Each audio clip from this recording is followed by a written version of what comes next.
Bom dia! Hoje falaremos sobre a dinâmica climática. Nas aulas anteriores, nós falamos sobre os fatores astronômicos e os fatores terrestres que influenciam diretamente o clima, certo?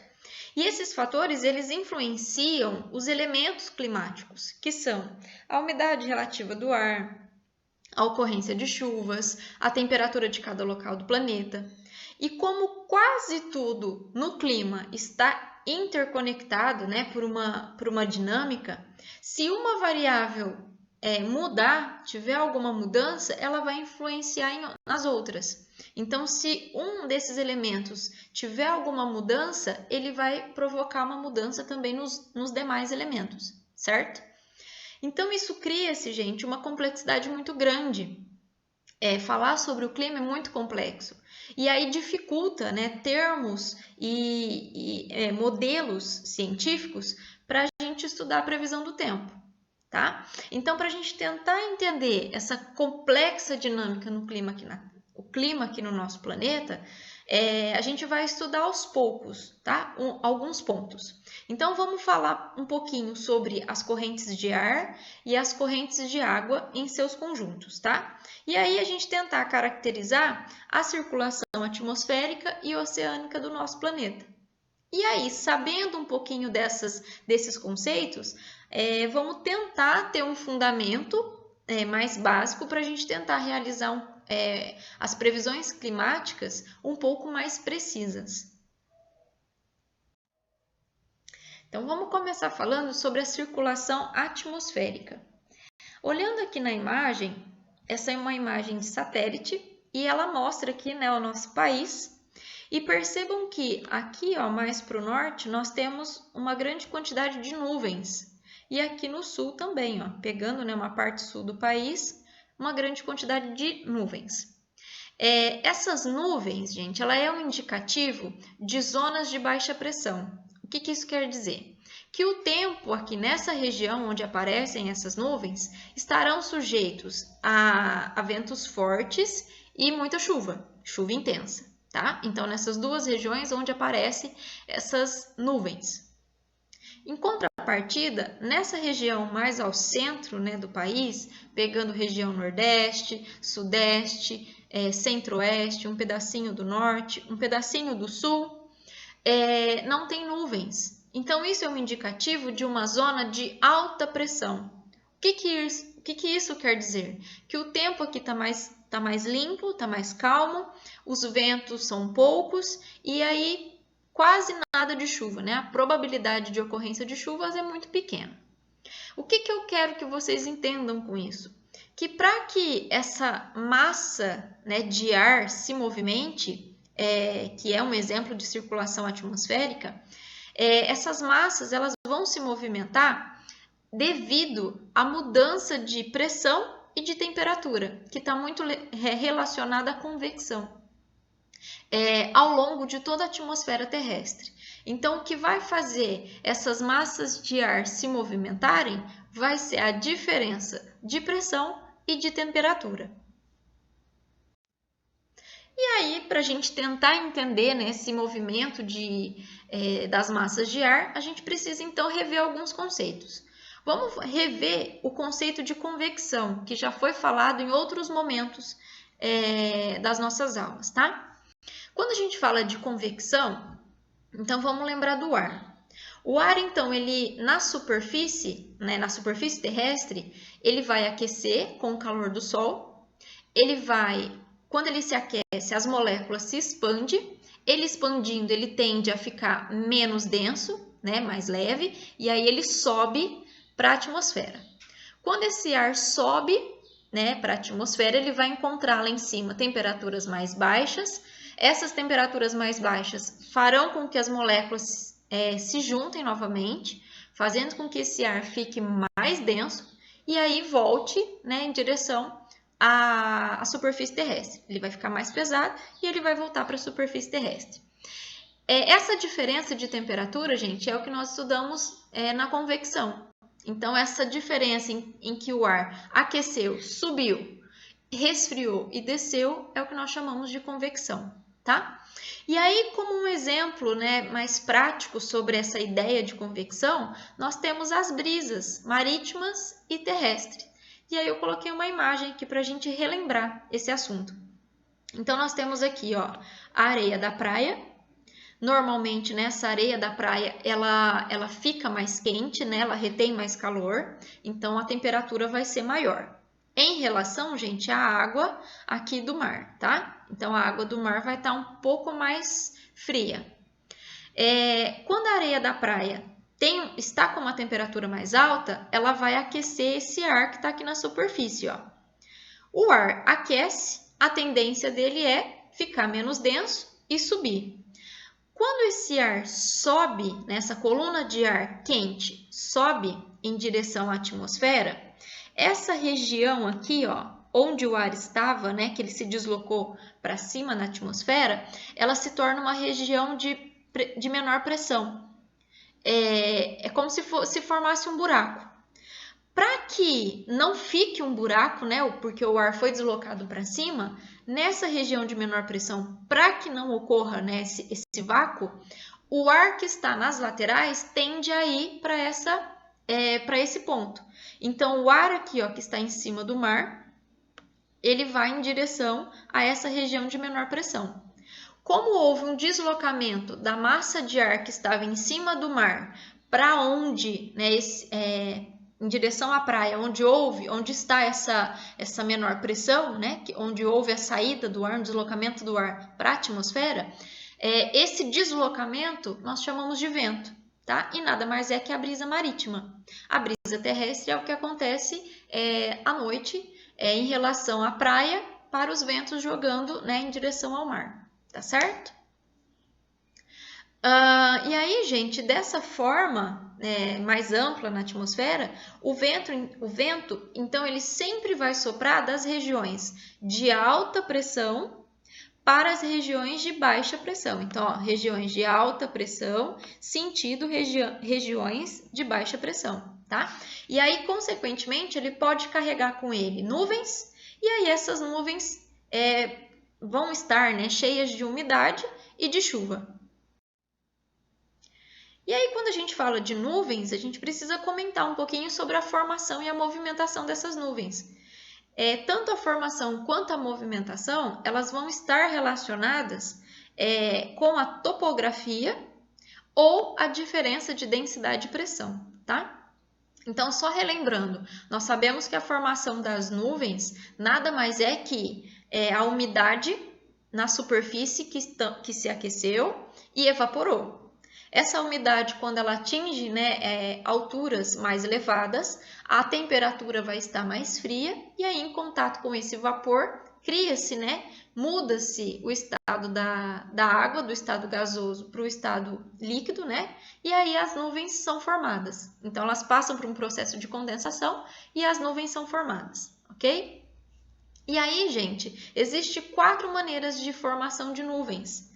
A primeira delas é quando as nuvens se formam por convecção. Então, seria mais ou menos o que a gente comentou do ar. Então, a superfície, ó, ela é aquecida, né, juntamente com a umidade.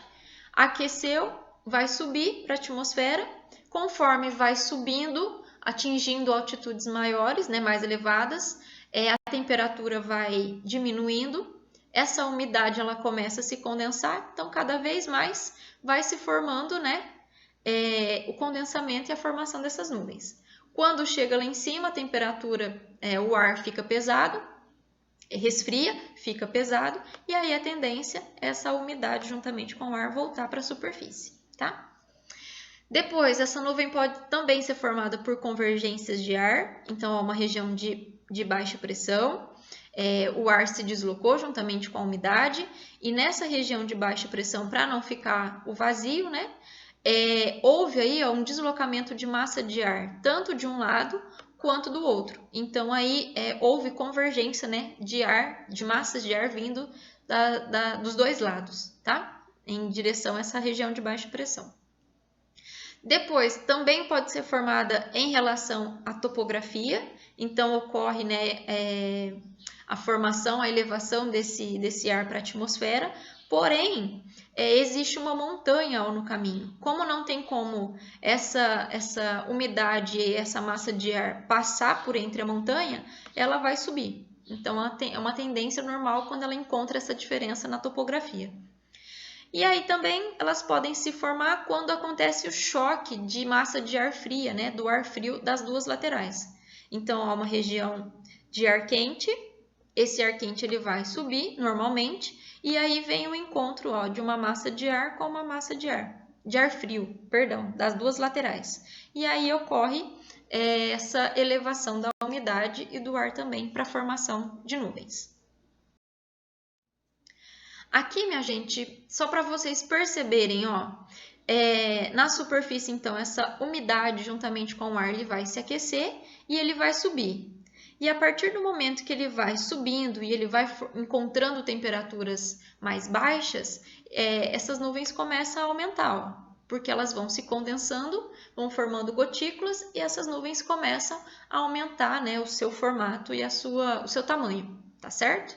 Então, a superfície aqueceu, ocorre a subida tanto da umidade quanto do ar, e aí, a partir que vai encontrando temperaturas mais baixas, o vapor de água vai se condensando, formando gotículas de água que vão formando as nuvens.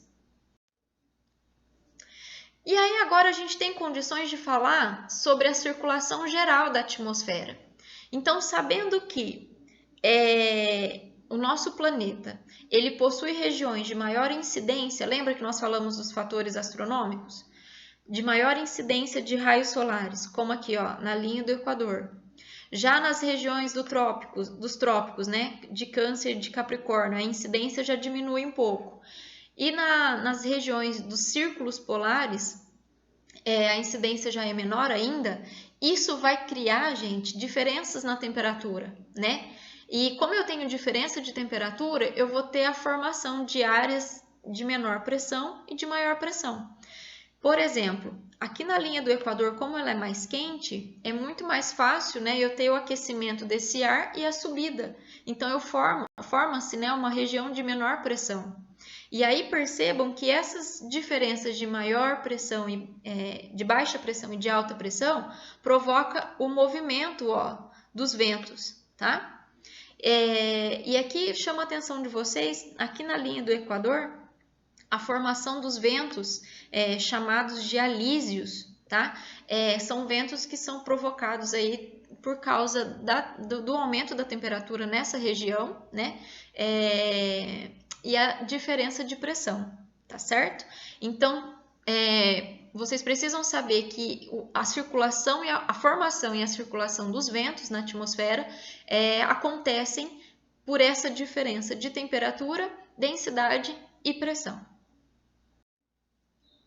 Agora, em relação à circulação oceânica, agora a gente vai falar não dos ventos, mas sim da água, né? Como que ocorre a circulação das águas pelo nosso planeta. Então, eu chamo a atenção de vocês aqui, para vocês perceberem, no mapa onde está essas setinhas em azul, está mostrando para nós onde estão as correntes frias. Já as setinhas, né, que estão em vermelho, está nos mostrando onde estão as correntes quentes. Chama a atenção de vocês aqui, para vocês observarem que onde tem mais setinha azul, elas estão mais próximos dos polos, e onde está as setinhas, né, em maior quantidade, né, as vermelhas, elas estão mais próximos da linha do Equador. Tá certo? Então, isso tem a ver também com a maior incidência de radiação, com maior temperatura, ok? E aí, eu tenho uma pergunta para fazer para vocês. Aqui nós temos, o continente América do Sul, tá? América do Sul, de um lado, ela é banhada pelo Oceano Atlântico. Do outro lado, ela é banhada pelo Oceano Pacífico. O litoral atlântico, as águas, né, que banham o litoral atlântico possuem aí, em média 21 graus de temperatura. Já as águas que banham o litoral pacífico, as águas são em torno aí de 16 graus. Pergunta: como essas águas estão banhando e estão praticamente na mesma latitude, por que existe essa diferença de temperatura de um lado e do outro? Muito fácil responder.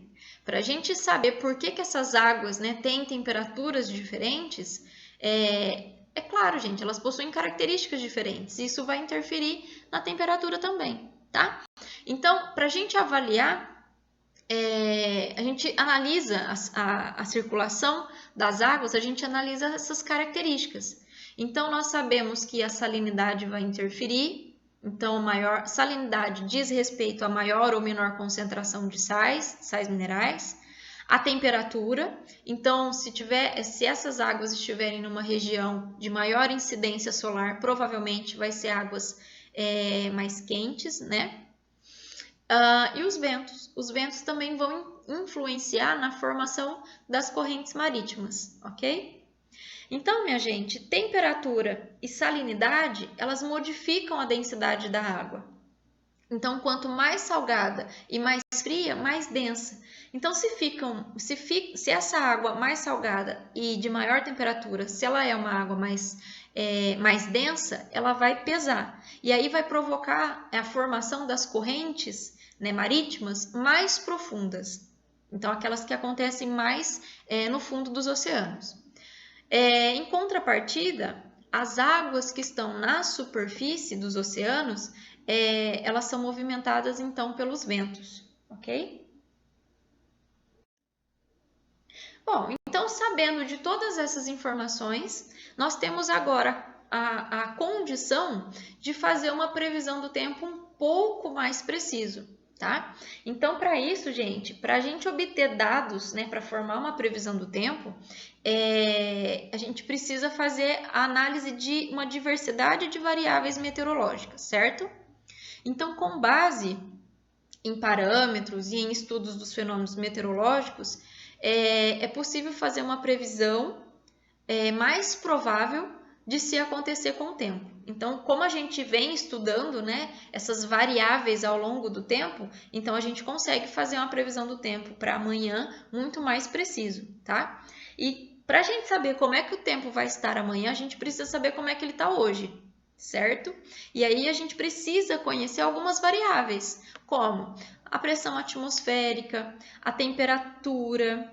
Cadê a temperatura? A temperatura, a umidade, a quantidade de precipitação, a velocidade dos ventos, né, em cada lugar do planeta.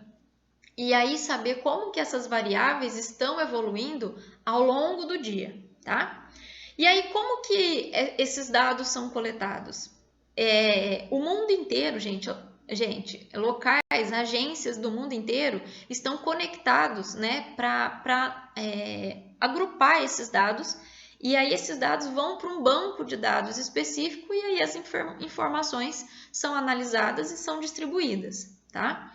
Como que faz a coleta desses dados? Através das estações meteorológicas, de balões atmosféricos que são lançados na atmosfera, boias oceânicas, instrumentos de aviões comerciais e satélites. Então, todos esses meios captam informações, mandam informações para esses centros, né, de controle, para as estações meteorológicas, que vão fazer as análises, os cálculos, e aí termos, né, a condição de fazer uma previsão do tempo para o dia de amanhã um pouco mais confiável, tá? Com um pouco mais de segurança e mais preciso. Tá certo, minha gente? Espero que vocês tenham gostado. Por hoje é só e até a próxima aula.